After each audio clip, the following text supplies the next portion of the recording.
So, I've been watching a lot of these social justice warrior videos on YouTube, people reacting, uh, feminists freaking out with certain words, Black Lives Matter people, you know, saying that white people can't have an opinion because we're not the same skin color. Um, people getting upset at people just because they think differently. And sometimes people say harsh words, boo hoo, it hurts your feelings, big deal. You know, uh, for those of you who call certain things hate speech, some girl said the Make America Great Again hat represents hate speech, that it's hateful rhetoric. Um, she obviously believes that the intent behind that is to make this somehow a racist country, a hateful country. Um, I'm not necessarily standing up for the person who promotes that phrase, but what I'm saying is, how can four words make somebody so upset? They're words. Sticks and stones may break my bones, but words will never hurt me. That's something that you started saying when you were a kid, and you should probably still hold on to that. Because the truth is, a complete stranger can say something to you. It's not really, it should not bother you. A fellow student who you might even see as an acquaintance in school has a disagreement with you because you have different political views. You shouldn't let that bother you. Um, the only people's feelings that you should really care about close to you are your family and very close friends, and vice versa. They should care about yours. Those really strong intermingling relationships.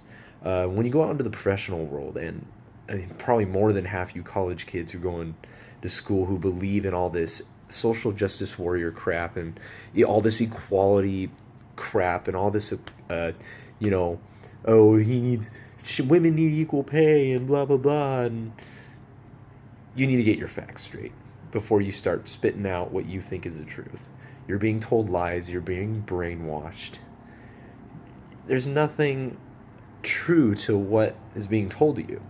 Once you get out into the real world and get out of your sociology philosophy class or whatever you've taken for 4 years and spent 100 grand on, or whatever it costs you, maybe not 100 grand, that's probably way too expensive for what most people can afford, and there's no way I could have afforded that. But anyway, you spent money on an education, let's just put it that way. There's a lot of education that kids are getting nowadays. It's not even going to be good to put to good use. And you get out there in the real world, and you have a boss that needs to tell you something.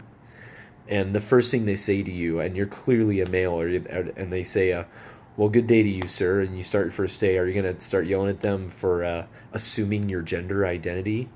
That's not the real world. They're going to scoot you out the door the moment you start screaming at them for that. You're not going to be able to hold a job for 5 minutes. So what you think is reality in your cute little bubble of school or your cute little bubble of friends isn't. And if you want to survive in life, you need to suck it up, take what people are going to give you, and just handle it. And like most normal people, if you don't like what somebody says, usually just kind of ponder it later on in the day. You don't always have to yell at somebody. You always have to look at somebody with white skin and tell them how privileged they are and yell at them just because they're white, or because they're a male, or because they're not black, or because you think they have money because of whatever way they were raised or something like that, and because they have different ideas than you. You don't get to yell and scream at them. That's not how life works. My boss at my job has plenty of different ideas, different thoughts on the way my job should be done. And unfortunately, because I'm not him, because I'm not the boss, I have to listen to him. I have to do what he wants me. I could say that my feelings might get hurt. I could say that even I have high disagreements with him. But if I want to keep my job, I got to do what he asks. As long as it's within a proper moral code, I got to do my job.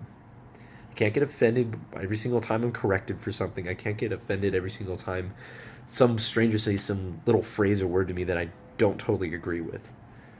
I would die out there in the real world. Emotionally. Maybe not physically, but emotionally.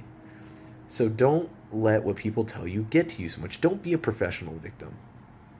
Don't be unrealistic with what reality really is. Don't buy into the lies that you're being told, and grow up. By the time most kids graduate, they're somewhere between the ages of 22 and 25 when they graduate college, I mean. And if you're let's say it on the higher end, let's say you're a 25-year-old and you're coming out of college and you go into your first interview at whatever job you're seeking, um, I don't even know if you'll make it through the first 10 or 15 minutes of that interview. Just because you expect the bosses there or whoever's interviewed to say certain things. They don't cater to what you've been taught in college to be sensitive to certain people's thoughts and feelings. There's certain tests that I even had to take on a computer that people would consider nowadays like socially unjustifiable because of the questions that they ask. You know? So you gotta understand. Wake up. Smell the roses. Smell the real coffee, not the imaginary ponies and unicorns that you're being thrown out. There is no safe space in real life. So that's my message to you.